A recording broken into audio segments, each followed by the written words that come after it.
Well, welcome back to another episode of Musi Club FM. It's been a long time since we've done one of these. I'm sorry, I've been a bit busy over the summer with all the R&L content, running business, more and more. But I'm fully intending on bringing this podcast back once a week. I'm trying to work out how I'm going to make that happen and trying to work out how that's going to make sense. But I'm back, releasing a new episode of Musi Club FM. Let's kick straight off into new music. I've made this amazing playlist. I made this new playlist, which I'm really proud of, and I thought I'd share it with you all, kind of comment through it as I go along. We're going to kick off with, of course, the incredible Peace of Mind by Skepta. That record by Skepta there is absolutely one of his best. It shows his diversity in a way which I don't think anyone else can. Also, he's working with Kid Cudi. That's no joke. That's Kid Cudi. That's huge. Moving on, we're moving into the next, an artist that I managed to catch at R&L this year, which I was really excited to see and really happy to have seen. I think she's absolutely great. This we're talking about Girl in Red. She put on an incredible performance at Reading and Leeds. We've got a couple more artists that are playing R&L, that played R&L, that we're going to cover in this episode. But Girl in Red, wow, what a highlight she was. This is the incredible You Stupid Bitch, taken from her debut album, which is absolutely going to be one of the albums of the year. She is just a force to be reckoned with, and I'm absolutely loving it. If You Ever Leave, I'm Coming With You by the Wombats. Who would have thunk it, eh? Who'd have thunk that the Wombats would be where they are today? Like, that's mental. I can't believe that they've continued to be that band. Like I talked about in my vlog, most indie bands kind of went big, then went bigger, and then died off. Bigger, died off. That was the case for every indie band of the mid-noughties. And the Wombats have refused that. And the last two singles they put out have been absolutely incredible. Their last album they put out in 17-18 was great. This one I'm also super excited for. I can't wait to see where they go from here. The Wombats are just continuing to be an amazing force to be reckoned with, and I'm really excited to see what this new album sounds like in January. This is If You Ever Leave, I'm Coming With You by the Wombats. Full props to Lauren for this next one. She discovered them and played me their record Viking Hair, which you can go back and listen to.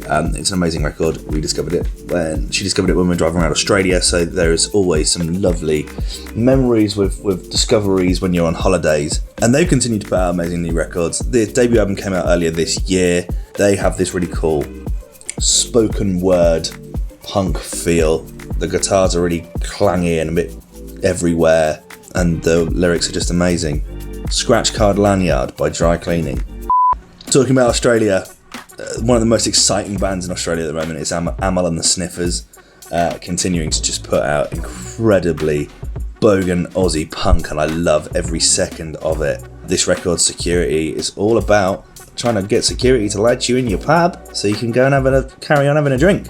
Yeah, I think that they're great. This is a brilliant record, and I adore where they're going with their sound at the moment. I think it's just hilarious. Absolutely brilliant. Amal and the Sniffers, Security. A record that I am increasingly more and more excited to listen to is the incredible Blue Weekend by Wolf Alice. As an album, when I first listened to it, I really didn't get it. I didn't like it at all, actually. I didn't think I was going to like it, and I gave it one listen and I went, nope, not for me. I'm a real big fan of their big records, and I mean like their big rock records. I'm talking Giant Peach, I'm talking Yuck Fu. And actually from this album, I really love Play the Greatest Hits. What an amazing record that is. Absolutely love that. But they played R&L this year, and they played some of the stuff off their new record, and I started going, oh, I quite like this. I actually like this a lot more. And it wasn't until they played Last Man on Earth and I realised I got the entire thing wrong. And actually that's an amazing record. I went back and listened to their album, and it is absolutely incredible. It's going to be one of the albums of the year. There's not even a question. And this record, Lipstick on the Glass, this record is the spearhead of the album, in my opinion. I think Laura and I listen to it at least twice a day. It's just brilliant. Moving on now to a band from Glasgow who I'm just absolutely obsessed with. Every single single they put out is amazing. I'm gagging to try and see them before we go. Where are we going? More on that soon. But I'm gagging to see the Ninth Wave. Really exciting band. Love their kind of new romantics feel. They also have that kind of, I don't know how you would put it really. I don't even know how you put it. Maybe you didn't know. It's just amazing. It's got a super Dead or Alive feel. They look super goth, but they don't hide their Glaswegian accent. They're absolutely great. And this record is one that I just keep singing loud and loud. This is Maybe You Didn't Know by the Ninth Wave.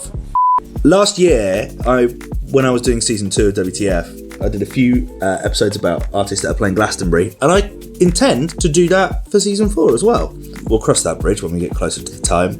This artist, Caribou, was one of the artists which I really loved researching and then got obsessed with. Very few artists, I talked about this when we did the Wombats, but very few artists continue to push and get great and be at the top of their game. The Chemical Brothers are one of those artists, and Caribou is one of those artists. And this new record, You Can Do It, it's just great. Oh God, it's just one that gets you in the mood, man. This is a corker of a record.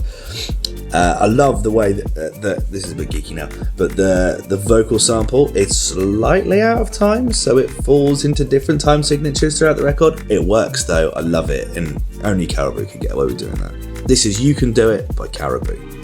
I don't really know a lot about Baxter Jury. I'll be completely honest with you. I don't know a lot about Baxter Jury. I do, however, know quite a lot about Fred Again, and his debut album is also going in that Album of the Year category, for sure. This new record here, Fred Again, Baxter Jury, it's all about rediscovering your friends, I think anyway. That's my interpretation. Fred has this amazing, uncanny ability to put these records out and sample people in a way that I don't think I've ever seen anyone do. And I just absolutely love it. In my opinion, should have been booked for the for R&L. That would have been an easy booking, in my opinion. And for me, his sound is the sound of the lockdown, and I think he's done an amazing job of that. I think he's just great, and this record is just one that adds to that collection of amazing records. This is Baxter by Fred Again and Baxter Jury. Okay, it happened, guys. It happened. I discovered a record by watching TikTok. I hate it because I'm 31, not 13, but I was flicking through, as you do, flick, and I came across this, probably some gym video or some bullshit. Like, I hate TikTok. I hate the lack of effort that people put into their videos. I'm a YouTuber, I can't help it. But I came across this one record, and this beat came on, and it sounded super like fuck buttons. It sounded super, like Simian Mobile Disco, that kind of era of electro, and I just had to pay attention. It is by Hentai Xander. The record is called In Heat. It has also been sampled, and I think it's doing the rounds on TikTok as well, so you probably heard this if you are a TikToker. But a record that I just really like. This kind of whole production sound, that electric feel, is right up my street. This is In Heat by Hentai Xander. Two more records. Tasha, or TSHA, I'm not sure if that's pronounced correctly. I first came across when they did their remix of Declan McKenna's Key to Life on Earth, which was an amazing remix of the year for me, I think, last year. Absolutely love that record. Back putting out a new album. This record, Power, has that real kind of rave feel to it that I absolutely adore. I think the record speaks for itself. This is Power by Tasha. And closing out the week, we're ending on a bit of a housey note. I was listening to Danny Howard a few weeks back, and he played a Salute mini mix. More on Salute next week. That new record, a fucking monster. And backed it with this record by Mark Laird. The song is called Whoosh. Again, has that real ravey feel. Absolutely love the sound of some of the like house and dance music that's coming out at the moment. Electronic music is exciting again. I didn't like deep and tech house. I was a drum and bass and dubstep fan. I love the bass culture, and I adore what's happening at the moment with the kind of revival of garage without it being garage. It's really cool. I'm really excited for what's coming around the corner. This is Whoosh by Mark Laird. Cool, that's the end of this video. If you enjoyed it, please hit like and subscribe. I'm going to try and do this once a week. Actually, it only takes me seconds to record this video. What are we on? 12 minutes of me talking. I can take 12 minutes out of my week to go and share some music with you guys. Absolutely. Yeah, like and subscribe to follow. We'll be pushing this out to Spotify and Apple Podcasts, and also on YouTube. So, however you're watching this, that's completely fine. And if there's some music that you think I should listen to, please hit me up, let me know. I'd love to hear from you all. This is a fun thing that I enjoy doing. So let me know your thoughts in the comment section below as always, and I'll see you in the next one. Cheers. Bye.